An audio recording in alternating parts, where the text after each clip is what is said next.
The Anunnaki was a term of the gods used by the ancient Sumerians, but the original form of it, it simply meant the sky people.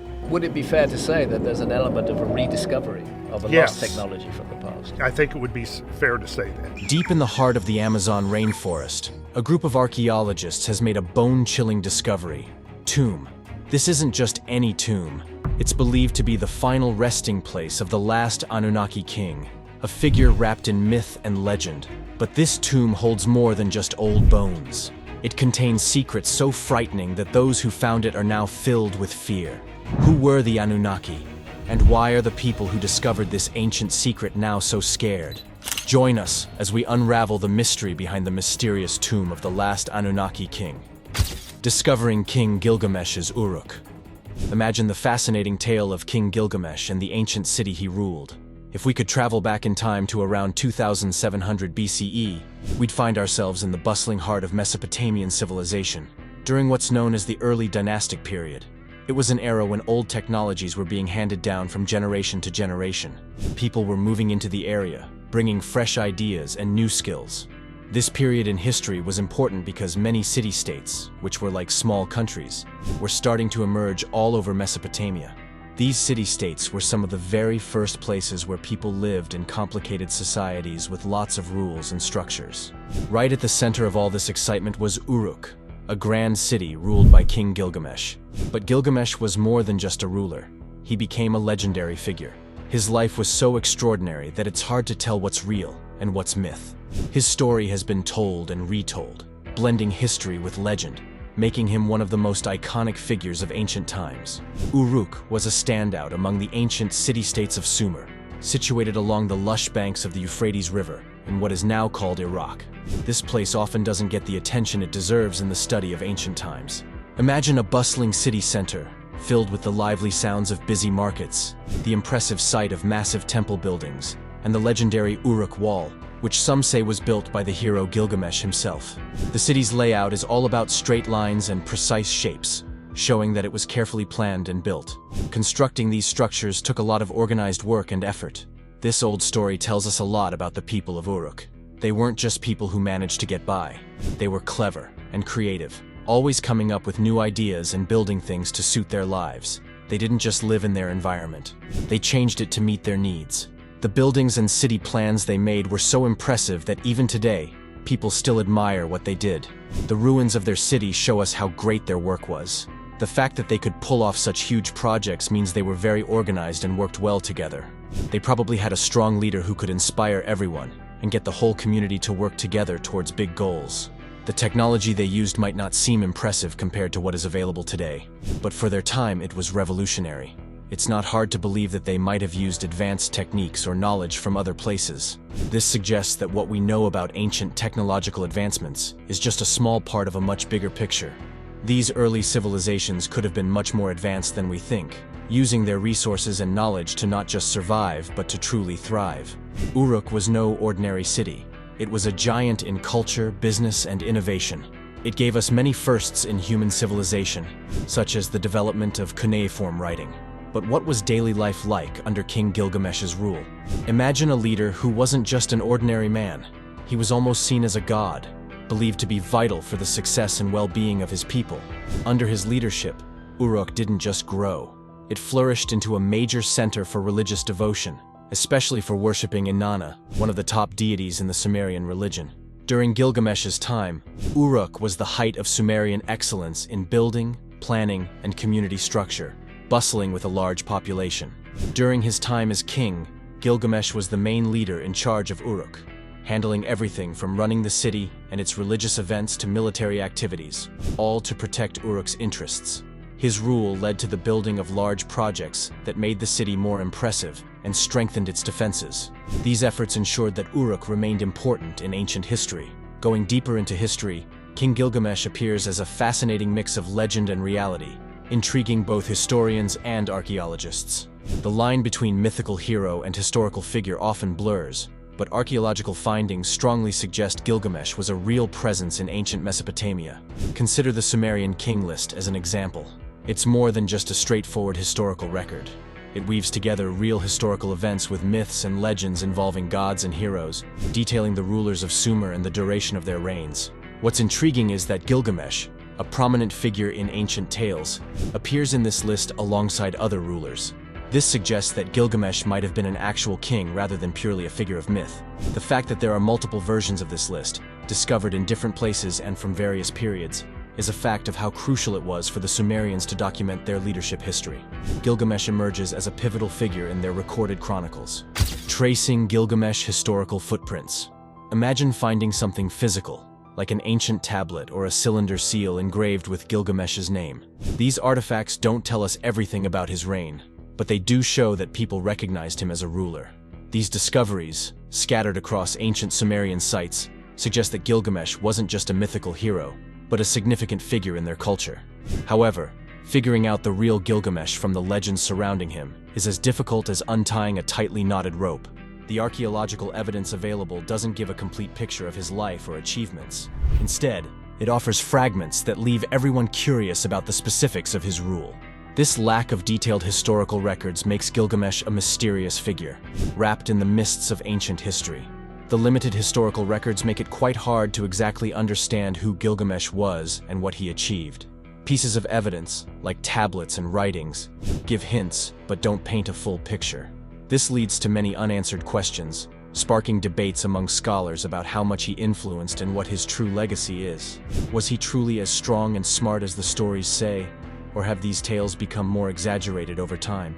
However, the fascination with Gilgamesh goes beyond just his possible existence in history. It also lies in what he represents about the culture and time he lived in. His story, mixing fact with folklore, gives a peek into how ancient Mesopotamians saw their leaders and their world. They saw their kings as heroic figures, crucial to their survival and success. This viewpoint has lasted for thousands of years, shaping our current interpretations and admiration of ancient leadership and accomplishments. The pieces we've found about the Epic of Gilgamesh offer interesting connections between possibly real events and what could be seen as imaginative stories. This epic is written on clay tablets in cuneiform, an early writing system created by the clever Sumerians. It takes us back to around 2100 BCE, during the 3rd dynasty of Uruk, with roots going back further through older Sumerian poems about Gilgamesh. Modern scholars first read this story when 19th century archaeologists found pieces in the ruins of Nineveh's library. While some parts are lost forever, what remains vividly shows the creative imagination and lasting spirit of ancient people. Gilgamesh was shown as part god, part human, very strong and very brave, much stronger and braver than regular people and even other famous heroes. His life, as told in the epic story, is full of bold adventures and quests for eternal fame. For instance, his journey to the cedar forest to face Humbaba is a great example of his heroic deeds. However, it's the death of his close friend Enkidu that changes his world, leading him to a desperate search for eternal life and making him face the hard truth of death. The friendship between Enkidu and Gilgamesh is depicted as deeply changing. Enkidu, made by the gods from wild clay, is meant to control Gilgamesh's too much pride. From a wild man, Enkidu becomes Gilgamesh's best friend. Their friendship is central to the story, showing how strong relationships can profoundly change a person and reveal important truths about life and who you are. Ultimately, the Epic of Gilgamesh deals with big ideas like the strong desire for fame and the search for eternal life, only to find that death is a natural part of life. Gilgamesh's adventures extend beyond his bravery and search for eternal life. They explore how people and gods interacted in ancient Mesopotamian culture. This encounter isn't just about surviving a disaster, it's a crucial moment for Gilgamesh. He seeks the secret of living forever, and hears Utnapishtim, evidence that gods can grant escape from death. The flood story isn't just thrilling, it reveals gods making important decisions about life and death, demonstrating their great power in Mesopotamian stories. Gilgamesh's meetings with gods throughout the tale vividly show ancient Mesopotamian beliefs about the world. Consider Enkidu, literally shaped by a goddess because the gods thought Gilgamesh needed a friend. Then there's Ishtar, the goddess of love and war, who becomes angry when Gilgamesh turns her down. Her reaction was to send a divine bull to cause chaos and revenge. And don't forget Humbaba, the fierce guardian of the cedar forest put there by the god Enlil. The battle with Humbaba isn't just a big fight. It's a complex story of human desires conflicting with divine plans. As we explore Gilgamesh's stories, we uncover the person behind the legend, gods and heroes of unknown Mesopotamia. In the Epic of Gilgamesh, the gods are always watching and often meddling in human affairs, whether they're creating beings like Enkidu or throwing challenges like heavenly bulls into the mix. The gods of ancient Mesopotamia are deeply involved in the destinies of heroes and ordinary people alike. This ongoing interaction between divine will and human hopes is a central theme, showing how much the people of that time believed their lives and futures were shaped by the whims of their gods. These stories, full of magical elements, give us a peek into how the ancient Sumerians saw their world, a place where humans and gods were constantly interacting, with humans often struggling to understand their role in a universe controlled by such powerful forces. Gilgamesh especially benefits from the advice of Shamash, the sun god, who consistently gives guidance as if he has nothing else to do but guide heroes on Earth. The god's very active involvement is clear, with even Gilgamesh's mother, Ninsun, though not among the highest-ranking goddesses, stepping in to influence events in favor of her son. This blurs the line between ordinary humans and their divine allies in the heavens above. Digging deeper into ancient Mesopotamian stories, we encounter the Anunnaki, a group of gods often mentioned in Sumerian and Akkadian tales. They seem to have a sort of special status, though the reasons for this aren't always clear from a modern viewpoint. Over time, these gods became associated with planets and stars, directly tying them to the sky. The Anunnaki, taking on roles such as the sun, moon, and Venus, gave great importance to these celestial bodies, suggesting a deep link between heavenly events and the actions of the gods. After disasters, survivors often fall into two groups: those who were lucky and those who expected and prepared for the worst. It's possible to think that somewhere, someone might have predicted these disasters. Different ideas about big events on Earth are everywhere, with the Nibiru catastrophe idea and Randall Carlson's views on repeating disasters getting a lot of attention. Both ideas try to explain gaps in our understanding of dramatic stories. The Nibiru catastrophe theory is about a wandering planet called Nibiru, which supposedly comes into our solar system every 3,600 years, causing chaos because of its strong gravity. This theory uses old texts a lot to back up its claims of big changes caused by this space visitor. On the other hand, Randall Carlson backs up his idea with strong proof from geology and astronomy. He says that natural disasters like comet hits, volcanic eruptions, and ice ages are what change Earth a lot. Carlson, who taught himself about rocks and likes old stories, thinks these natural events have been changing our planet for ages. While the Nibiru theory says world chaos comes from a made-up planet, you have to think about if there's any truth in a link between Earth's disasters and this supposed Nibiru. There has to be a reason for the big weather changes we see. The name Nibiru, which comes from old stories, doesn't just connect us to how ancient people liked stars, but also makes you think about how those people saw and dealt with the universe around them. The mixing of gods with human lives, like Shamash helping from the sky or Ninsun helping her son, shows how close the gods and people were in old stories. These stories, full of godly help and space drama, show a world where Earth and the sky were often mixed up. In old stories, Anunnaki's role changed from direct divine actions to symbolic representations in the stars, showing shifts in how people saw gods. This move from direct involvement in human life to star symbols shows a cultural change in how ancient societies saw God's impact. On surviving, the difference between lucky and prepared people gives us a deeper view into resilience and planning in ancient times. Being able to see and prepare for disasters shows the observation and planning skills of past societies. Exploring ideas like Nibiru's dramatic appearances or Carlson's theories of natural disasters makes us think about how we interpret historical signs in our ongoing quest to understand the natural world and our role in it. While these theories fill gaps in our knowledge, they also question the accuracy and origins of our historical and scientific stories. As we talk about these things, we not only learn more about ancient stories but also feel more connected to humanity's timeless pursuit of understanding the unpredictable and often chaotic natural world. When we look at ancient Sumer, it seems they were always gathering knowledge from the past. Today, many believe we are much smarter and have better technology than our ancestors. Nibiru, tied to the Babylonian god Marduk, had deep meaning in power, holiness, and the cosmic order. This connection highlights Nibiru's important role in Babylonian religious writings and its strong influence on astronomy and calendars. In ancient Babylonian beliefs, Nibiru had a special importance beyond being just another star. It marked the highest point along the sun's path, showing the exact position of the summer solstice. This heavenly marker wasn't chosen randomly. It played a crucial role in their calendar, which determined when crops were planted and religious celebrations were held. Babylonian astronomers relied heavily on their knowledge of Nibiru's position to decide when to plant crops and honor their gods, making these sky observations very important to daily life. This study shows how gods were closely connected with the daily activities and futures of ancient civilizations. The root of the Nibiru myth. The stories of Nibiru in Mesopotamian tales and Phaethon in Greek myths interest us because they show how ancient societies dealt with the mysteries of the universe. Phaethon, associated with Helios, the god of the sun, was believed to drive the sun's chariot across the sky. In 1976, Zecharia Sitchin published The 12th Planet, a book that mixes old stories, space science, and ideas about life from other planets into an exciting but controversial story. Central to Sitchin's story is Nibiru, a mysterious planet he claims travels on a stretched-out path around our solar system every 3,600 years. This idea comes from his understanding of old Sumerian wedge-shaped tablets, which he says talk about this planet as the 12th member of our solar system, counting the sun and moon.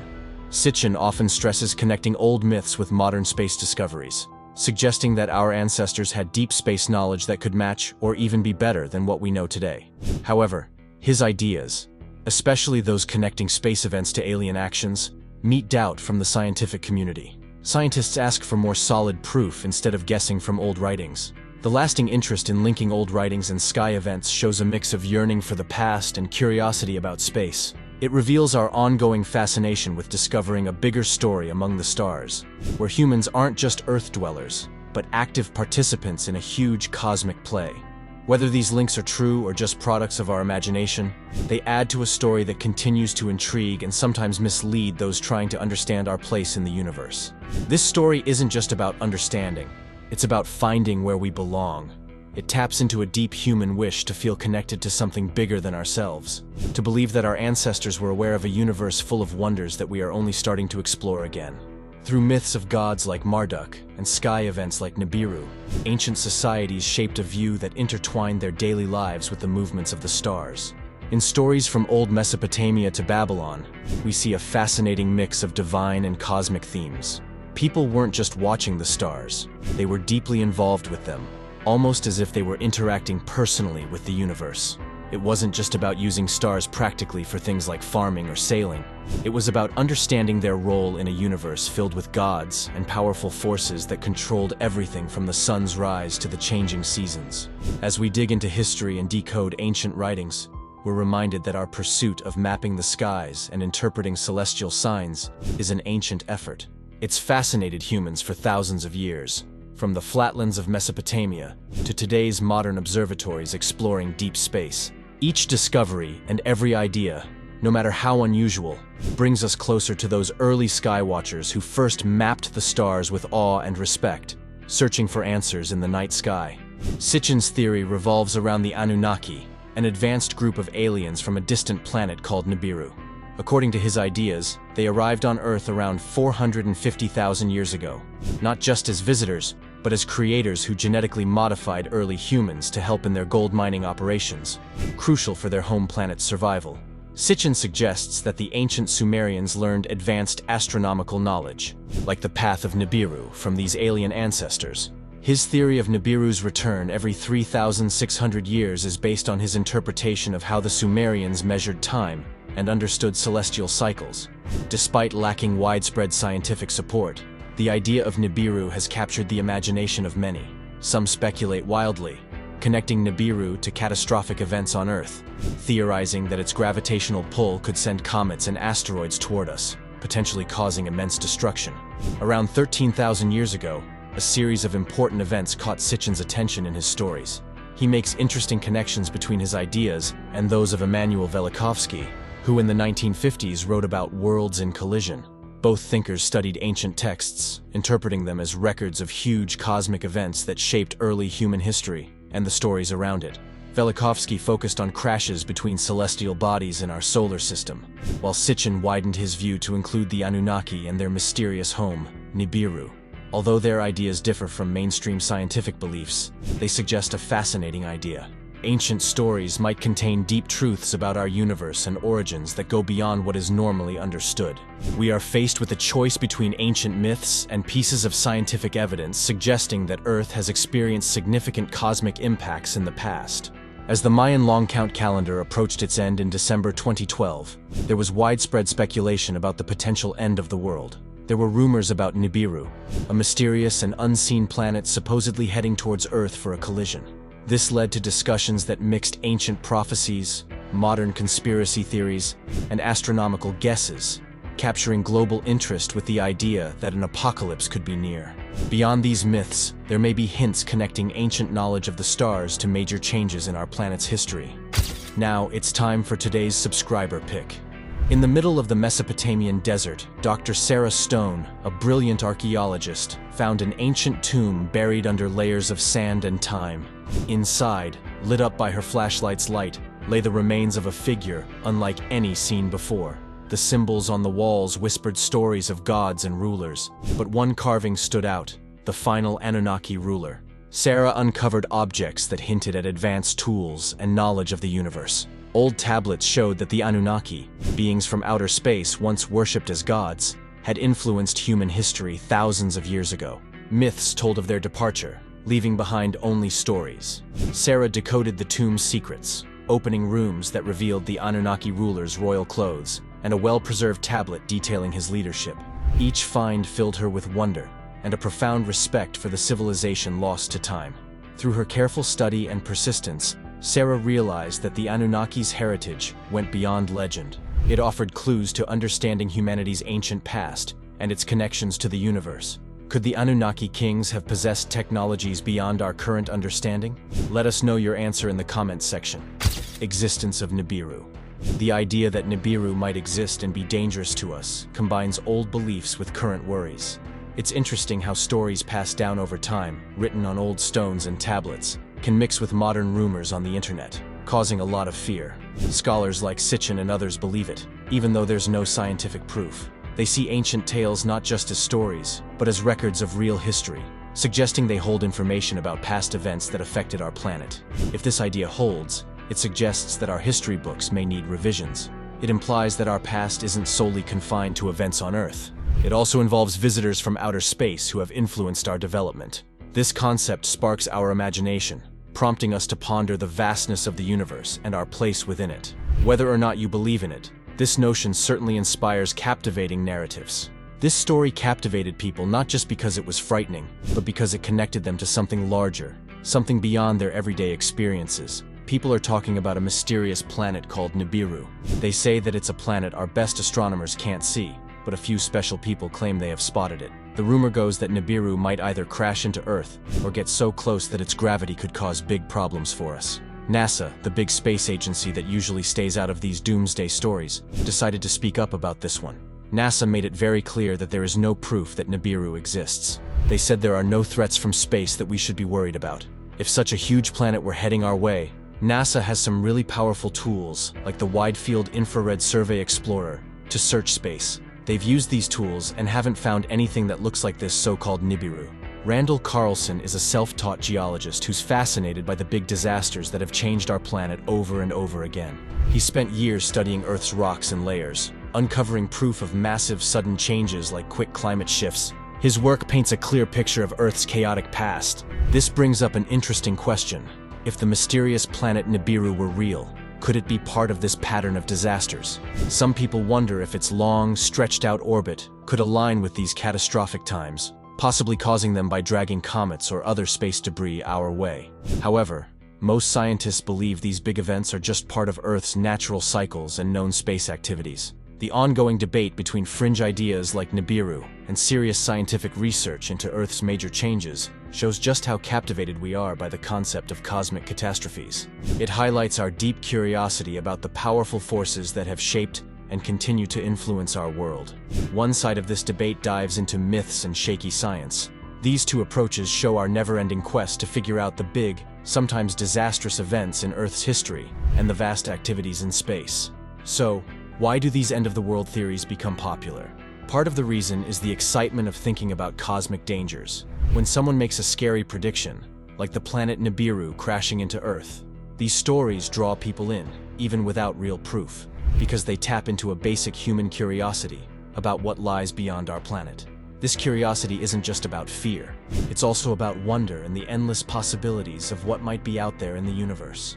At the same time, this interest in potential space disasters can make people more aware of the real science-based threats we face. In a way, these wild space disaster theories might help by getting more people to think about Earth's environment, even if the initial reason is a bit far-fetched. The difference between what we know for sure and what we can only guess about gives us a lot to talk about when it comes to our place in the universe and the real dangers we should be ready for. While NASA and other science organizations work hard to explain the facts and sort out what's true from what's made up, the discussion itself, powered by both serious research and wild ideas, it's a mix of creating myths and careful scientific study, both adding to our ongoing story about Earth and its spot in the cosmos.